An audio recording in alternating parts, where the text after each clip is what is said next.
consulting editor Rajdeep Sardesai. Rajdeep, do you believe this is the biggest moment, a change in politics that we are seeing in our country and especially in the state of Maharashtra, the coming together of the Thackeray brothers after 20 long years? Thank you very much, Aishwarya. I would limit it at the moment to Maharashtra. Let's not look at it in a national dimension. Maharashtra politics has seen so much of churning in the last decade, Aishwarya. So many shifts in alliance politics, so many parties breaking up, the Shiv Sena breaking up, the NCP breaking up, the BJP Sena alliance breaking up, and now the Thackeray cousins coming together, the warring cousins who've really not shared a platform now for almost 2 decades. This is, in that sense, an important moment in Maharashtra politics. It suggests an attempt by the Thackerays to get back their brand value, if I may say so, because their brand value in a way was based on bringing together the Marathi Manus, their original vote bank of the sons of the soil. And that had broken up in recent times with Raj Thackeray going his own way initially, Uddhav Thackeray then moving in his own direction, moving away even from the Hindutva politics of the BJP. And there was a sense that it was almost impossible for the two cousins to come together because there had been so much of bad blood on both sides. Now, to see what we've seen this morning clearly suggests a major potential refashioning of Maharashtra politics, particularly with an eye on the BMC elections that could be held any time within the next 6 months. So I think this is an existential battle at one level, Aishwarya, that the Shiv Sena has been fighting, particularly after the November election and the sweeping victory of the BJP. The Shiv Sena now fears the Shiv Sena UBT, that if they don't win the BMC, then the party could just evaporate and so could the Thackeray brand name. So it's bringing together the Thackeray brand name, bringing together the Marathi Manus identity once again on the political center stage. And even if it means both sides forgetting their past animosities, it is a significant moment. Whether this will lead to a full-fledged political alliance, that is the big question, Aishwarya, that is still not answered. Because it is one thing to come on stage together on the limited issue of language. Can they now fashion an alliance in time for the BMC election? And if they do, where does that leave the larger MVA alliance that included NCP and Congress? Significantly, the NCP seems more than willing and happy to see the Thackeray's coming together. The Congress is much more uncertain as to how they should see this alliance. But I think for now, the eye is squarely on the BMC elections. That's a do or die battle now for the Thackeray cousins. Rajdeep, you're talking about do or die. Do you also think that both of them, MNS on one side and the Shiv Sena UBT, do you believe that they will actually evaporate? You know, because this is the last thing that the last straw that actually the Thackeray family at the moment is looking at. Do you think they actually fear that it will be the BJP that will wipe them off completely in the state of Maharashtra? You know, Aishwarya, that's exactly what's happened more or less in the last decade. The BJP has emerged as the party number one of Maharashtra in election after election, except the 2024 Lok Sabha election. In every election, be it state or assembly, the Shiv Sena, the BJP has been party number one. And the last elections in November last year, where the BJP won 90% of the seats that they contested and almost got a majority of their own. And Uddhav Thackeray's Sena was reduced to a rump with Eknath Shinde emerging as the stronger Sena. So Eknath Shinde almost tried to establish himself as the true heir to Balasaheb's legacy. And the fact that even though Raj Thackeray contested, he didn't win a single seat, clearly suggested, I think, to Uddhav and Raj, that if they went their separate ways, Eknath Shinde would be the beneficiary of Balasaheb's legacy. And both the son and the nephew would lose out badly. So they've swallowed their pride in a way. They've tried to come together now in a way on an issue which resonates with the core Marathi Manus voter.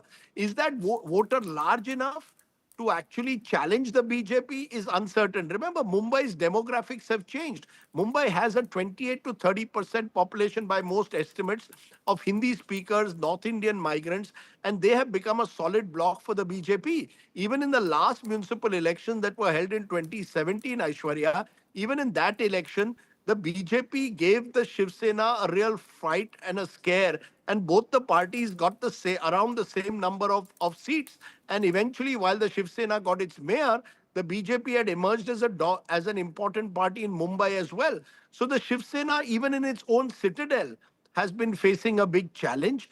Yes, if the two Senas come together, that's the MNS and the Sena UBT, they can possibly trump the Shinde Sena importantly, but also give the BJP some kind of a challenge, especially in Mumbai, by trying to unite that Marathi vote, which many believe is well over 35%.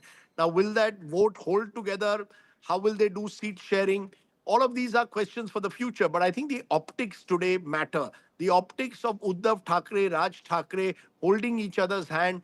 Uddhav saying this alliance is not some temporary alliance. We have come to stay together.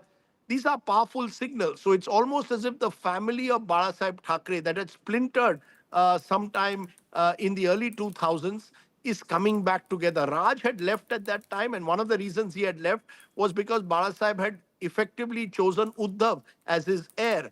Raj Thackeray believed that he should be the one who should be taking the party forward because he was the one who felt that he most fitted Bala Sahib's characteristics with his fiery speeches and rhetoric. But instead, it was the more soft spoken Uddhav who had taken over at that time. Now it seems that Raj and Uddhav realize that if they hang together, they have some chance of surviving.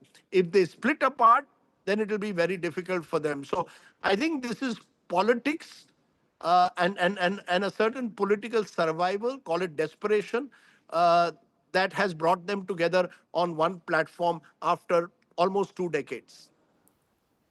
You know, Rajdev, you're talking about optics. It was not just Uddhav Thackeray and Raj Thackeray. In fact, even their sons, Amit Thackeray and Aditya Thackeray, they both came forward hand in hand. They all came forward for a photo op. The big question now, Rajdeep, will be all the eyes will now be on the Shinde Sena. How will they counter this? Very interesting question, Aishwarya. Now, you're absolutely right. Because what the Shinde Sena was successfully able to do in the last few years is slowly but surely wean away a large section of the cadres and even leaders away from Uddhav Thackeray. Raj had, in any case, in recent times become a very marginal player. But Uddhav Thackeray, who was Chief Minister of Maharashtra, remember, from 2019 to 2022, suddenly found the ground slipping under his feet. Many had earlier felt that Eknath Shinde would not last the course without the Thackeray brand name, but he did. And because he was in power and a power sharing arrangement with BJP, a lot of the Sena workers and leaders who wanted a scent of power joined hands with him. Let's not forget that out of the 50 odd Sena MLAs, more than 40 joined Eknath Shinde when the party split in 2022. And I think that was a huge setback to Uddhav Thackeray's leadership. Eknath Shinde has since established himself as a leader of some substance, someone who has to be taken seriously. Now, by coming together, I think the Thackeray's will challenge Eknath Shinde. He's their first target. Their first target is to establish themselves as the real Sena.